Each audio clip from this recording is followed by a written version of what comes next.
Hello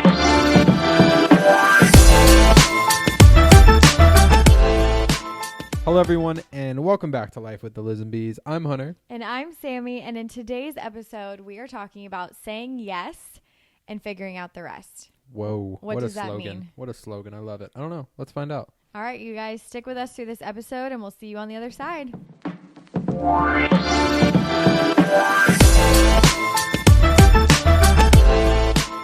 All right, Hunter, let's jump right into this. What is the first thing that you can remember in your life that you said yes to that scared the crap out of you? Like somebody asked you to do something or an opportunity came in your way and you felt so uncomfortable and so scared, but you said yes anyways and you figured out the rest. Tell us your story. My whole story. That's a lot, Well, Sam. just one specific thing that you remember. I feel like the pivotal point of my life revolved around me tearing my ACL in high school and deciding of whether or not I was going to go play college ball or if I was just going to graduate high school early.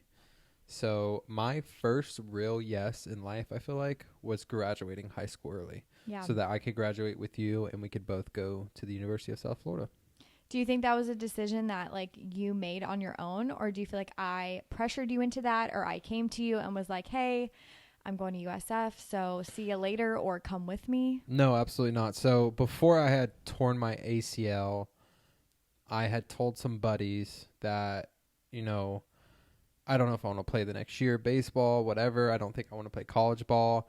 And I was already kind of thinking about graduating early because, well, obviously because of you, and that influenced it. But me not playing baseball 2 more years in high school or a year more in high school, it wasn't worth it to me because I saw so many seniors. I was a sophomore at the time, and I saw so many seniors just sit around and do nothing. And I didn't want to waste a whole year taking a bunch of pointless electives and, you know, only being at school for, 4 hours a day. The rest were just going to mess around.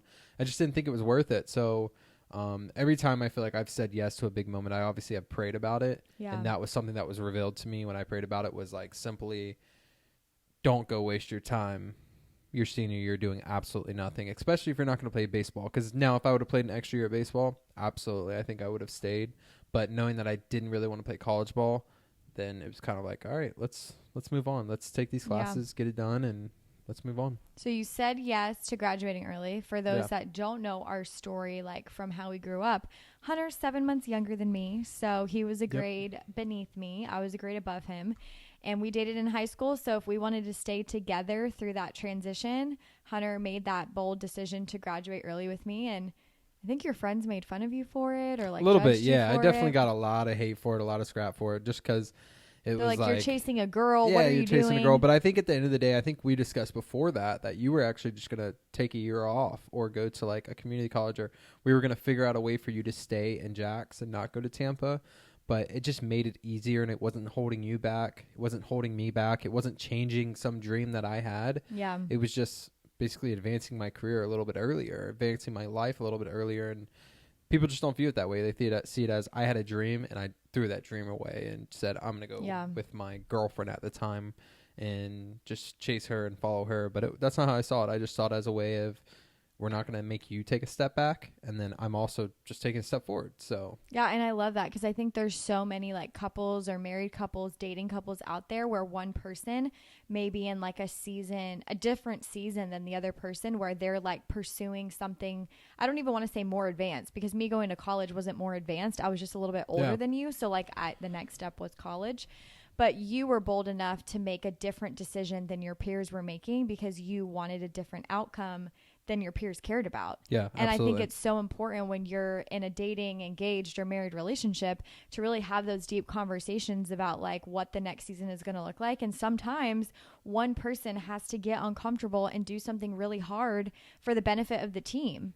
Like, it was a benefit for the both of us. That's starting your marriage right away. Just having you to showed me that like away you're each all other. in. You're Absolutely, like, Sam, I'm all in for you. I'm a 17-year-old who's willing to take that step to fully go in with you and do this thing. Yeah. Hunter's yelling at Lily right now to go to bed because she's being a little stinker toddler who keeps getting up and running to her door. It's taking her like 2 hours to go to bed right now because she's got independence. She can get out of her bed. She can turn the light on. She can go scream at the door. So Hunter's putting the hammer down on her right now. How'd you do? She started laughing midway through. I heard you yelling. You're like, no, stop. And then I heard you say, I love you. I love you. I'm sorry. It's real life parenting here. So anyways, yeah, so that's really the story of me. But Sam, when was your really first yes? I think my first yes was in high school when I stopped being in the ACE program and I pursued dual enrollment. I had the opportunity to get 2 years of college done when I was in high school instead of go through ACE program, which was a lot of testing to be able to get college credit. And so that was one of my first biggest, scariest yeses, was saying, okay, I'm not going to be going to high school in person for the next 2 years. I'm going to be going to the college campus. I'm going to be driving. I'm going to have to work at Chick-fil-A to like make enough money to pay for my gas. Yeah. Basically, like I got to grow up at, I think I was 15 or 16 when 16. I made that switch. Yeah. So I had to grow up really quickly, and I was working like 8-hour shifts at Chick-fil-A, going to school, taking night classes. It was a grind. That was my first yes. I love it. It's tough for the first time having to get a job, number one. So that's kind of part of your yes, is going to work at Chick-fil-A, not just the dual enrollment part. But yeah, I remember my first time saying yes to having to work. It wasn't fun. I didn't enjoy it that much, to be honest with you. But was your first job at NYC Meatballs? It was, yeah. Yeah, that was your first job. First job. That was so fun, though, because me and Hunter got to work together. We did. We worked every single weekend. And some weekdays, not too many weekdays, but the weekends were tough because we just worked till like 11, 12 a.m. Oh my gosh, it was so exhausting. Yeah. I feel like there's so many yeses that we can look at in our life and we can go, that was a selfish flesh yes desire, or that was like a God-driven yes desire. Yeah. And I feel like it can be hard to have that discernment sometimes of like what's your flesh and what's not. And I remember, like, obviously you just mentioned like giving up your dream that you had when you were younger to like pursue baseball. But once we came down to USF, you felt led to actually go try out for the USF team and to go see if you could walk on and have that opportunity. And we practiced and you worked really hard and you hustled and you said yes to going to the tryout and to going to take the next step. Yeah. And it actually wasn't God's plan for you. What did you learn from that whole experience of saying yes, but then God saying no? Yeah, I think it was more of like a closure thing. I think I realized while we were practicing through all of that how much I didn't actually like it. And I was like, this is just not fun. So you were like why am I trying? One last straw. Let me just try one last time. It's funny because like I didn't like baseball. Once I hit high school, I didn't like baseball. I was talented, but I just didn't like to play. I didn't like to practice, work out, any of it. Anything to do with baseball, I didn't care for it. Any other sport, loved it. But it's just funny, and I think it was more of a insecurity thing to just be like, hey, I have somebody that played in college. I can go do this. It's easy. And as soon as we started working out and practicing again, I was like, it's not for me. But I did follow through with it just to kind of get a closure, and God answered. He was like, yep, this is not for you. You're married right now. Yeah. You got to go through school, and this is not the time for you. And what's funny is if I hadn't have done that, I wouldn't have started a full-time job that we, I've been at the same company now for a while, but I wouldn't have started that. I would have been playing baseball. We'd have probably lived with my mom. Life would have looked so different. Yeah, I mean, we would have lived on campus or with my mom, most likely with my mom, because the on-campus situation wasn't what we wanted. Yeah. And that kind of leads to my next kind of big yes, I would say, is, well, really our marriage. That we said yes to that. That was kind of a pretty big thing. Quick and young and early. But yep. Yeah, I think that worked out really well. But that was like, I feel like a God-ordained yes, because we had mentors and family, and even so many in people our to look up own to. Relationship, we felt confident in that yes. Even though we didn't know how hard it was going to be getting married that young. I mean, I wouldn't change a thing about that decision. So I think that there's so many times in our life where sometimes we say yes and God says no, but God's like, I still am proud of you for saying yes, because you learned something from it. Absolutely. Or your faith was increased through it. And so it's like at the end of the day, when we're making decisions, like using that discernment and God's word to make the decision is so important. But even if you say yes and God wanted you to say no, he'll close that door for you. And that's what he did for you in baseball. But for us in marriage, even though we were like, okay, we're taking this step, he opened that door and we were able to learn and grow and flourish. Even though it was hard, just because things are hard doesn't mean God's saying no. It could mean that you have to push through it, but you'll know when God is saying, I'm closing this door and I'm opening another one. Yeah, I mean, one of the biggest things I think when we got married was how were we going to live on our own. It was kind of like, well, we'll just live with my mom. Like, we'll just live with her until we can pay for it. And, you know, worst case, we'll eventually move out. And that kind of leads to, you know, that next big yes that I had. I started working at Dick's Sporting Goods part-time just to have a job on the side while in college. And obviously that would never get us an apartment or get us a place to live at or anything. That was no financial way of living. And so my mom had brought up an opportunity for me to work in the warehouse. And she offered the first time right before we got married, and it was to work day warehouse while doing college. And I was like, well, that's impossible. I can't go to school while working a day shift. It's not full time. It's impossible. So she had offered a night shift and I said no. And then we got married and I was like, what are we doing? We cannot live with my mom being married. Like, it's nothing against my mom. Love my mom. And living with her was a huge blessing, but it's not biblical. It's not the right thing to do when you first get married. Because number one, it doesn't give you the privacy to be able to work things out if you want. It just doesn't give you the things you need to really grow in marriage. Well, God says, like, you become one with your spouse, and you're supposed to leave your father and mother. Exactly. If you stay with your father and mother, that's not obeying God's word, which says go out on your own, figure it out on your own. You're supposed to not be under their rule anymore. Yep. You have a new family now. Yep. And so, you know, she was like, hey, we're about a month in. She's like, hey, there's a night shift opportunity again if you want to work our night warehouse. And I'm just like, you know what? Let's do it. So we had to grind it out. So I said yes to it. And I mean, that's one of the best yeses we could have had. We were able to move out on our own and start. Now, we hated our apartment. It was the worst place to ever live. Yep.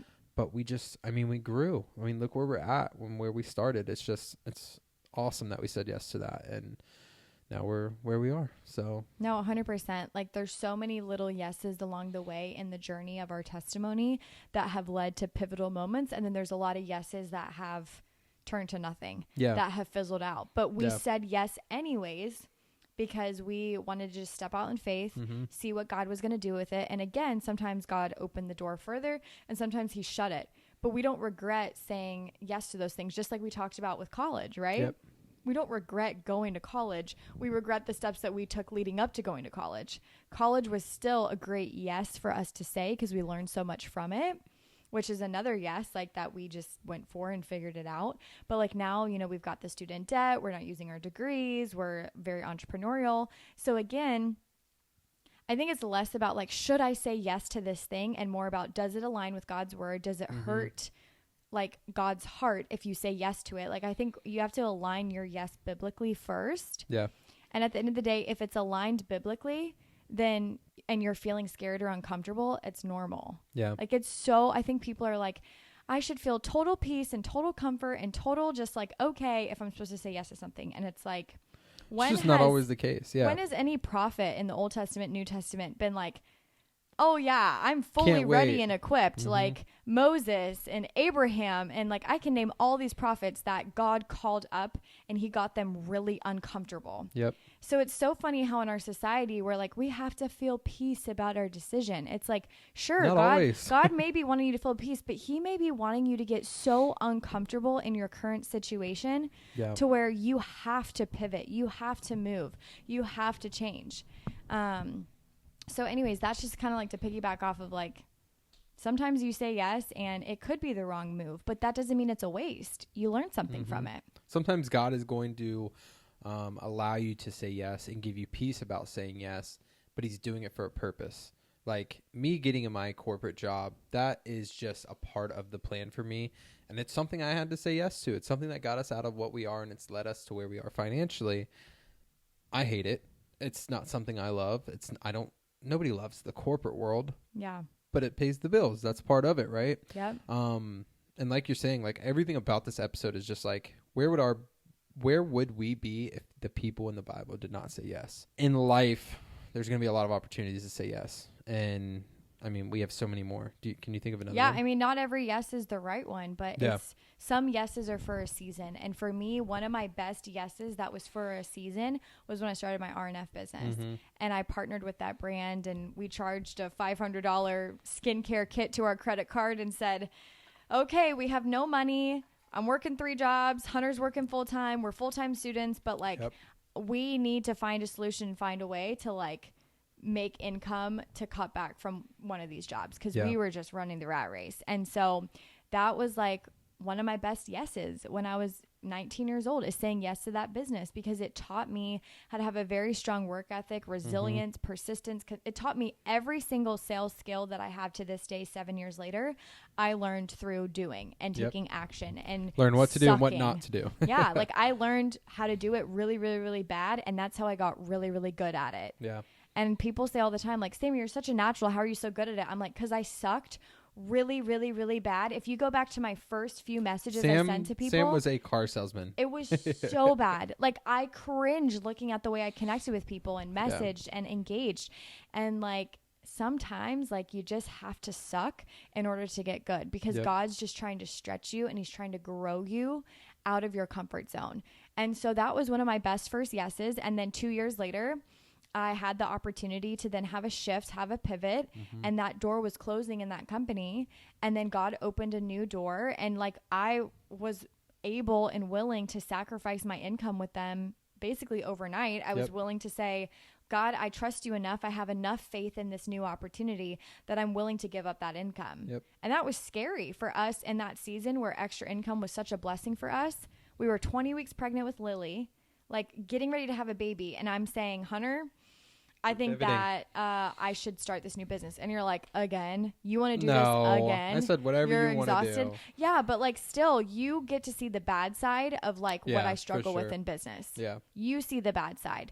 And a lot of husbands see that side of their spouse or vice versa, because that's who you confide in. That's who you go to. So they're with you through the good and the bad. And so all I'm saying is like, you were like, okay, Sam, like if you're doing this, like you have to do this. Like you can't just like join and not take it seriously. Man, I joined, I went all in. I was like, I'm doing this thing, and God like 10x'd the impact, the income, the everything in our life. He 10x'd, and still to this day, 2 years later, he's continuing to prove faithful from that yes. But that was one of the scariest pivots that I've ever made, was letting go of my pride and my ego and what people thought about me from that company, and saying, I don't care what they think about me. This is my life. This is what I feel is best for us, where I feel most aligned, and I'm making this decision. And that by far was one of the best yeses that I truly feel like stepping out in faith to do was a good decision. No, yeah. And to kind of pivot off of you saying like you from Roden and Fields to now in Savvy, and you learned so much from Roden and Fields for you to grow in Savvy. That's kind of how I feel like just my life in general is with my corporate job. Yeah. Like I have to say yes to certain things. Like the other day I just trained like however many managers there is around the state of Florida. I remember you texted me for doing payroll. And like, if you know me, I'm a huge introvert. I don't like to talk in front of people. I don't like to do a presentation. I don't like to talk to people on the phone. And all I do all day is talk to people on the phone, meet new people, train, or whatever else there is. And what's funny is I think sometimes I wouldn't say I'm seen as like the best at doing those things, but because I have to, and because of who I am, I'm going to do the best at everything I do, or I'm going to try to do my best at everything that I do. And it's helped me grow so much. Oh like, my gosh, just like meeting new people and just being okay with it. And now I'm not as uncomfortable as I used to be. And if I didn't go into the corporate world, I don't know if I would have ever grown as much as I have. Just like, again, it's not like this is my dream job, but saying yes to an opportunity like that and just going in, like we said with the title, like God is going to take care of the rest, and he's doing it for a reason. He's bringing up this opportunity for you to say yes to, so that you can learn, grow, or whatever it is. I'm so glad you just brought that up about how you've grown so much in corporate, because I was talking to one of my friends recently, and she was saying how even though she hates her job in corporate, it has grown her skills so much to talk on camera, on the phone. And she's like, if I don't gain anything else from this job other than that skill set, that's going to take me into my next career or my next season. Absolutely. So it's like there's always something to learn from the current season you're in, but everything that you've grown in at corporate, I have watched you grow so much through then our social life at church, like being on First Impressions team. Like you'll go anywhere. You'll do anything that people ask you to do, even if you're like uncomfortable or you're like, I don't want to, you do it, and you do it with excellence, and you take it seriously. And then you were bold enough to say yes to doing the life group with me. So share a little bit about that uncomfortable yes that you were like, over the years saying no to, or even starting this podcast right here. This was a massive yes for you. This was a pretty big yes. So like, talk about that. Again, I think it all stems down to this just introvert in me, right? Like, we say yes to a life group. All I'm thinking about is I'm not educated enough to lead this. I'm not good enough to lead this. I don't have the personality to lead this. I don't have the qualifications to lead this. Whatever it is, I just kept saying, no, I do not have this, and this to do this. And we said yes. And I mean, I feel like we've grown so much doing our life group because we've been able to kind of just learn from each other and then kind of spew it out into the group. Yeah. And then just being able to create these great friendships and everything with our life group people now that, I don't know, it's just helped us grow so much. And that kind of then led to us in the podcast. I think that kind of led to a comfortability that led to this. And I don't know. I'm so grateful you said yes, because I can't do these things without you. 100%. Yeah. And like, your mind. I feel like you've just been waiting, obviously. I mean, I don't feel like, I know you've been waiting for me to kind of like venture out, but I think now I think I'm just so But used I feel like to, we did a really good job, or I guess I did a good job of like slowly like trying to stretch you a little bit over time in it without being like, okay, go all in. Well, no, I mean, we had a good spurt there where you'd be very angry if I didn't want to do something. Yeah, for sure. And you were like, I'm not trying to hate on you, but no, or like throw you under the bus, but definitely like there was times in the early part of our marriage where and we you were talked about upset. this last week with the whole social media thing. Mm-hmm. I was frustrated with you and resented you because I felt like you didn't have as much of a passion for people and serving people like I did, because I was vocal on social media. But you had a passion for people outside of social media that I didn't see, that wasn't exposed, that wasn't shared, and I resented you or judged you for that. Yeah. And so you're absolutely right. And it was like me having to like humble myself and be like, Hunter's going to get there when he gets there. And if he doesn't get there, that's also okay. Yeah. But it's like, you knew in your heart that like God was stretching you over time, but like it needed to be on your time. It wasn't about my time frame. Yeah. I mean, I remember at our previous church, right? Like, we were saying yes to helping lead kind of like a young adults group. And then we were also saying yes to leading the middle school group. Yeah. And then we were saying yes to being part of like the preschool kids. Yeah. And then I think we did a little bit of first impressions. I did announcements. But I remember in that moment you were upset. There were certain things I said no to. And that's kind of something that's going to lead to me to kind of talk about, like, don't say yes to everything. Well, yeah, you can't. You can't say set yes boundaries to everything. You have to set boundaries because, number one, you're going to overwhelm yourself. Mm-hmm. Sam and I do that a lot, especially Sam. But we both have recently been doing that a lot, saying yes to everything. Yeah. And then what it's doing is it overwhelming us, and then it's leading us to be upset with each other, or not have time for each other, or whatever else. But there are times that you can say no, and that's okay. I mean, again, it's understanding what you're saying yes to. Are you saying yes to a golfing outing because you just want to go have fun? Or are you saying yes to a golfing outing because you're growing your network, or you're growing spiritually with some guys that you can talk about God with, or whatever it may be? Like, what's the purpose behind it? What's the purpose behind the yes, right? Like, I mean, that right there, that's the whole point of this. What is the purpose behind the yes? That's what we should title this podcast. Yes? I think that's our title right there. Is that the title that we're going to go with? Or the purpose behind the yes. The purpose behind the yes. And then we'll do a podcast on the purpose behind the no. And we can talk about every time we've said no, and talk about boundaries and why we've had to say no. And why we should have maybe said yes. I think that's a good flip side to this. I like it. No, I do love it. So anyways, yeah, like, I mean, you starting the life group with me at Relevant, starting the podcast with me, for me, easy, comfortable, done. Like, I do this. I live and breathe this. For you, uncomfortable, scary, unfamiliar. You have to grow. You have to stretch. So it's like, we're in different phases of our growth, of what stretches us, of what challenges us. And that's good as a couple to know what each other's strengths are and weaknesses are, and how you can get a little bit more uncomfortable every week. Like, this is something that I talk with all the time with my team and my brand partners that come into my business that are like, I'm so scared. I'm like, yay, you said yes. Now, guess what? The hardest part has actually started. Mm-hmm. Now you have to get uncomfortable. So it's like, what can we do this week to just get you a little uncomfortable? And it's just getting familiar with uncomfortability, which is really hard for people because they feel uncomfortable and they're like, something's wrong and I'm not supposed to be doing this. And it's like, no, that's actually not the case. Yeah. No, I think a big thing too is when you say yes to those opportunities like the business, this podcast, do it your way. I remember when we first started this podcast, if you go listen to our first 4 episodes, I listened to one the other day. It's very cringy. And I think it's because, number one, we try to script everything. We did. Our first couple we, episodes, had it all written out. Sam loves organization and Yep. like we're having a script and kind of That's my understanding where strength. she's at. That's her strength.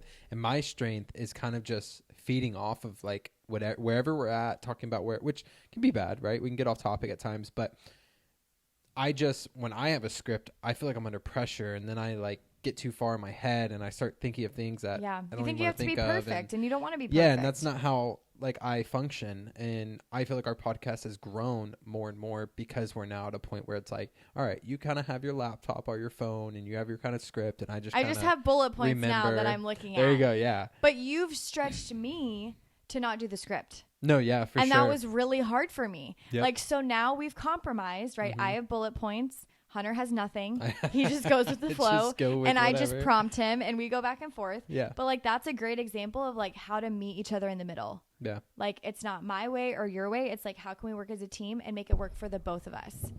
But like, we have to get a little bit uncomfortable in it.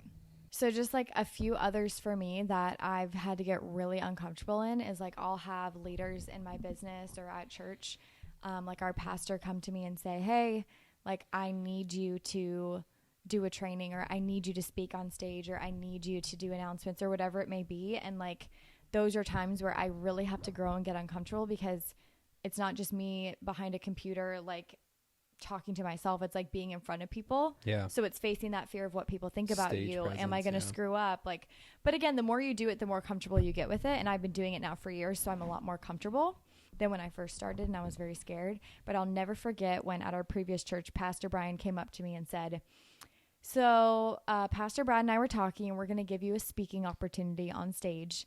And me being a pastor's kid, hearing that I'm getting the opportunity to preach a message, I'm like, what? I'm like excited, but also like, you're giving me 30 minutes to like share the word of God with these people. And all I could think about in that moment is, it's not about me. Because I think when we get those kinds of opportunities in our life to do something with other people, to other people, speak, whatever it may be, if you make it all about you, that's when fear just like bottles you up and you just shrink and you're just all about yourself. And that's when you suck and you screw up. Mm-hmm. But when you speak on stage, or you have these opportunities to train, or whatever it may be to grow in your life, and you go, it's not about me. It's about God. It's about me being a vessel for him. It's about just blessing these people, helping these people. When you shift your mindset to be like, it's less about me, more about them, that's when it doesn't matter what you say. Those people don't really even at the end of the day care specifically about what you say. Mm-hmm. And if they do, that's a them problem. Absolutely. Not a you problem. So anyways, like facing that fear for me over the years has been hard, but it has challenged and grown me so much. And that's some of the greatest yeses that I have said are to those opportunities to speak and encourage people. And the impact that happens it's just amazing. Yeah, it seems to always work out that way. Like us saying yes to this podcast, and then what was it, like 3 months later, we were asked to then go on stage at our current church and talk about just our relationship and stuff. I think if I didn't even have any kind of practice like doing here, I would have completely just bombed that, or just not been ready, or whatever it may be. But we just said yes, and we just went on, and everyone loved it. Everyone got a word from it. Everyone learned from us. But it seems like almost every yes we have leads to another yes that is needed, or leads to another yes for us to grow in. Well, and it's God saying like, the yes is not even necessarily about you. It's like, I'm challenging you to say yes because it's to further my kingdom. It's to help other people. So many yeses that I look at for us on this list right here are actually God wanting us to say yes to bring other people to him, to help other people. And so again, it's like, if you make your yes all about you, you miss it. Mm-hmm. You get lost in it. But if you make it about, I'm supposed to say yes because God's called me to do this, to help others, to serve others, and you just focus on that, that's when the blessings just overflow. Mm-hmm. And then you get to see the true, like, just growth be able to come from it. Yeah, I think most people see like that big time yes, right? Like you get a lifetime yes that you have to say yes to. Everyone always sees that as like an end goal. like, after I say yes to this, I'm going to have $1 million. Like, Right. that's not how And then they're like, I'm those done. big I've yeses reached the work. peak. Yeah, that's not how God puts these yeses in your life. That's not why he does it. That's not how they work.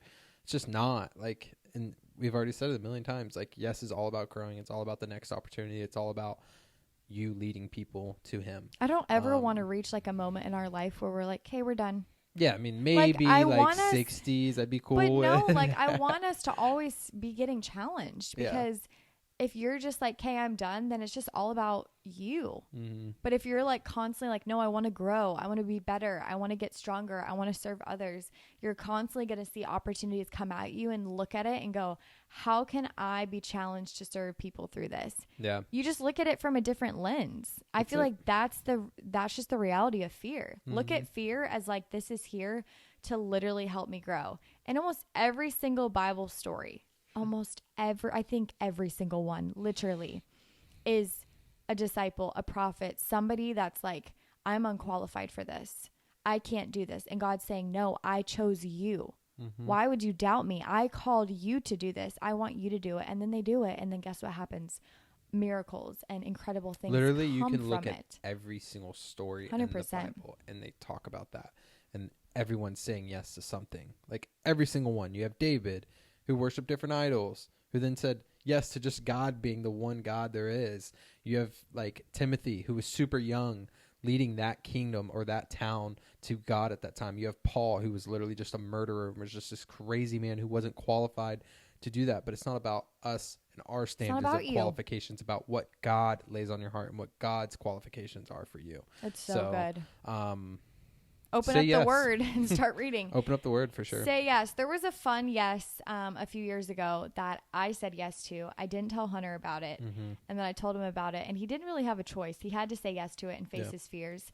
And this was surprising. Hunter was skydiving on his 20th birthday. How did you feel in that moment when you knew I had made a decision for you and you couldn't really back out of it? Yeah, so the funny story about that is, it was like the night before, 2 nights before, I looked over at Sam and I just had this discernment. Discernment just came on. And I said, Sam, if you surprise me with something like bungee jumping or skydiving, I am going to be very angry. And I just she was like laughed. She literally like started laughing and she was like, wait, what do you mean? And I was like, Sam, if you were trying to surprise me with that, I am not going to be happy. I was like, I need to know. I need to prep my mind for it. And she goes, okay, well, we're going skydiving in a day. And I was like, so I had to go watch Will Smith video on YouTube like multiple times to get encouraged to just go and do it. It's something I wanted to do. I just didn't want to be surprised because I didn't want to just show up and just go. Like, I needed this mental. But did you go do it? I hate surprises, by the way. If anyone's ever watching this and they want to surprise me, do not surprise me. If you're part of a surprise that Sam has, tell her no. I don't like surprises. I try to surprise Hunter like every time, and I think I've only been successful once. I think the only successful one you had was when you surprised me with you being pregnant with Lily. Yeah, that was it. That was quite literally the only one. And that was on video, and that was like, that went viral. Mm-hmm. So if you just let me surprise you more, we'll go viral more, Hunter. Yeah, I mean. But anyways, I want to come back to this really fast, because sometimes there are people in your life that say yes for you. Mm-hmm. And they don't tell you or they blindside you, but it's actually a good thing. It is, yeah, because I mean that ended up being one of the coolest or most fun things I have ever done in my entire life. So who in your life right now may be challenging you to step out in faith and you're too scared and they're saying, I'm just going to say yes for you, and you have to now, do ladies, it. Be careful with this one. Don't be volunteering your man to go do something that he doesn't want to go do. I'm not talking about that. I'm talking about like you as a team, like you as a couple right now listening to this. If one of your spouse is feeling this like this move of God to step out in faith and the other person isn't feeling that, what do you do? Like, how do you have that discernment and backing by your spouse? Like, if I, for example, wanted to say yes to something and you were like, I don't want you to say yes to that, but I truly felt like it was God telling me to say yes to that. How do we overcome that together? I mean, communication and prayer. I mean, that's the biggest key to it. I feel like anytime you've ever said yes to me, said yes for me, or I said yes for you, we've just communicated about it and worked through it. And then from like a perspective of me, I remember a couple years back, you said yes to me dressing up as the Grinch for the relevant Christmas is near. Christmas is near. And so I had to like be the Grinch walking on the stage and then walking on the ground. It was like some play type thing. Or it was a song, but then I was like the main character of the whole thing. You were the Grinch. It was only like a 30-second spurt or whatever it was. But again, if you know me, I don't like the spotlight. I'm not about it. I told Hunter and he was like, are you freaking kidding me? He was like, never volunteer me for that. You guys don't understand the anxiety I had leading up to that night for a 30-second walk where I just basically scared kids in a Grinch uniform was awful. But I mean, we just communicated about it. And then I realized really quick it wasn't about me. It's not that big of a deal. It wasn't that big of a deal. It wasn't about me, and it was about the kids, and it was about just putting on a show that eventually led people to Jesus that night. It's funny how a lot of our no's are just selfish. That's all it is. That's it. And we talked about that already. It's just about thinking about yourself and thinking about how am I going to do? Oh my gosh, I'm going to sweat that night. I don't want to sweat. Or, oh my gosh, I'm going to have to do this, or I have to move my schedule around, or I have to do this. It's just stop thinking of yourself, and I promise life will be a lot easier. 100%. And then I think the last thing to just talk about is in our season currently right now, like what are we saying yes to right now and figuring it out. There was one this past week. I had the opportunity to say yes to go to this incredible leadership event opportunity in Austin, Texas in November. Mm-hmm. And with us having 2 girls and me wanting Hunter to come with me, we were like, how are we going to figure this out? And me and Hunter are like, we don't know, but we know that we need to be there and that we need to go. So currently right now we have committed, we've said yes, we've bought our plane tickets. And we don't know how we're going to figure out the situation with the girls, but we know that we're supposed to be there for this next season. God is calling us to, and we feel like the rest is going to fall into place. And the same thing happened when I said yes to go on my trip to Zion National Park. Yeah. I didn't want to say yes, but Hunter pushed me to say yes. He kept saying, Sam, if you really want to go, go. And I kept saying, I can't leave Layton. She's too young. And Hunter kept encouraging me saying, no, Sam, you can. I've got it. Like, I've got your back. We'll figure this out together. And I think, again, that's so important to have your spouse encourage you. Like, I earned that trip for free. Like, hey, I worked my butt off for that. I know something you can say yes to. Say yes to helping your wife whenever you have a newborn. It'll help you. 100%. It'll help you understand what the schedule is. It'll help you understand what she goes through. It'll help you and your wife ridiculous amount. Well, I don't have any worry or stress or fear when I'm out of town. Like, we maybe FaceTimed once a day when I was in Zion National Park. It's funny, Sam, when we were just talking about that Austin trip, we were like, well, who are we going to get? Like, if we have to leave Layton back, who are we going to get to have to watch both? And I said, Sam, I'm a 25-year-old man who watched them both by myself. I think another woman or girl can watch them. Yeah. Like when you think about it that way, I'm like, wow, like it's not that hard to find someone to commit to do that. And again, it's just say yes and figure out the rest. Like, stop overthinking decisions in your life. It's stealing your joy. It's ruining what God has for you. Yep. So many people sit in this unfamiliar limbo spot and they're like, I'm so scared. I don't want to say yes. I got to think about it. I got to look at all the bad sides to it. And there's nothing wrong with looking at both sides to it. You should have discernment. You should look at the good and the bad.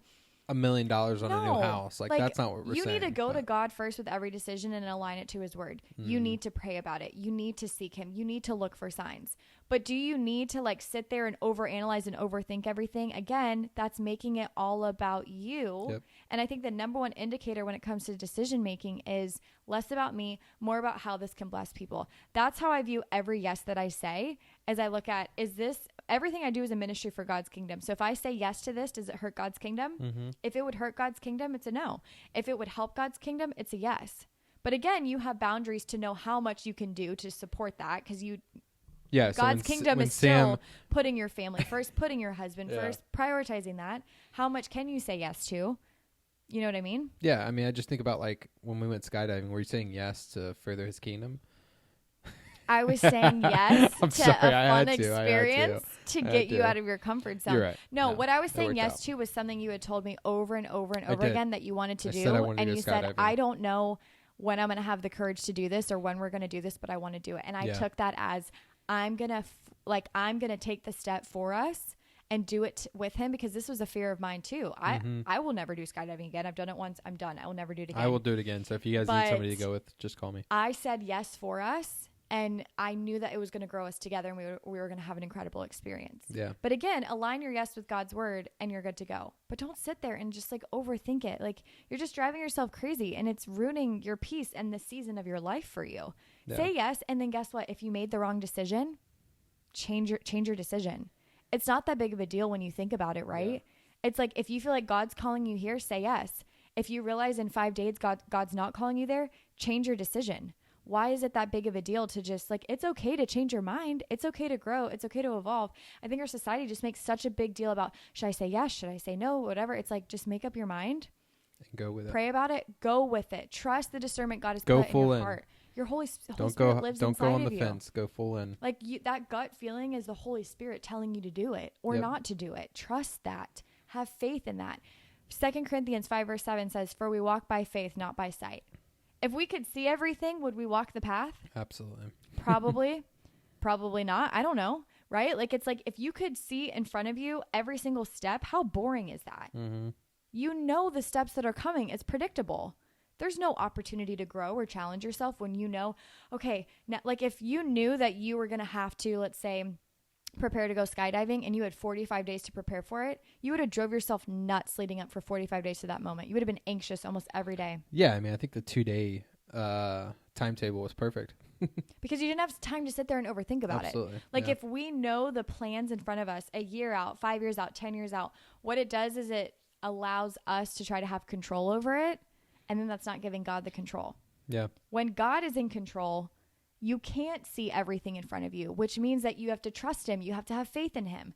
But if you're the one that's in control, it's like, that's not having trust and faith in God. That's putting the power in your hands. But if God is almighty, if he has the power, then he's going to use you to be able to do it. So I feel like the way that we end this, Hunter, is... That was perfect ending to this, by the way. That was just, you preached it. Our daughter just got up, so it's like we're already like, kind of on the. We're ending this now, anyways. Like we're saying yes to ending this right now. We're saying yes. We're done. Our child is she's having a hard time right now going to sleep. She's good once she goes to sleep, but we got to get her to go to sleep. Yeah. But no, I think you just said everything that needed to be said to end this podcast perfectly. I think we just sum it up and we just say, you guys, like our encouragement to you through this podcast, why we recorded this podcast is to share uncomfortable things we've said yes to show you, like we're human, we're not perfect, we're no better than you. Like we're just two people that honestly, we have just said yes and figured it out with God's help and with the Holy Spirit and with friends and spouses and people in our life to encourage us along the way. So our encouragement to you is, what right now, as you're listening to this podcast, are you supposed to say yes to, or are you supposed to say no to that you've been avoiding? That you've been just like, nope, I'll do it one day, or I'll deal with it when I need to deal with it. What have you been avoiding and pushing off that's hurting you? And what do you need to say yes to right now that you know you need to say yes? You like feel it, but you're like, if I say yes, it's so complicated. It's so hard. It's so uncomfortable. That's how you know you need to say yes, because that's how you know it's about to get really freaking good on the other side of that hard. So say yes. That was perfect. Hunter, tell them how they can connect with us on the podcast. All right. So you guys, if you're listening right now on Spotify or Apple Podcasts or wherever you're listening, just give us a subscribe. Watching on YouTube. Go ahead and like this. And then right now we're really trying to grow our YouTube. Yeah. We've been telling you guys that. It's really our goal right now. So you can either watch this on YouTube if you want. If you have that opportunity, you can watch this on YouTube or just listen through YouTube.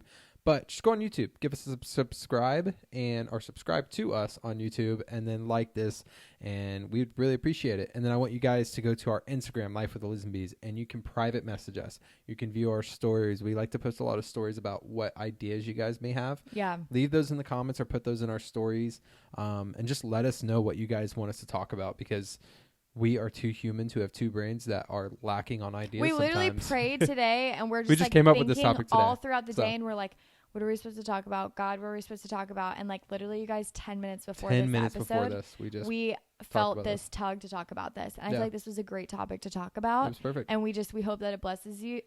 Even if it's just one person that gets impacted from this, it was worth it. So we'll see you guys in the next episode. Thanks for being here, and see you later. All right. See you guys later.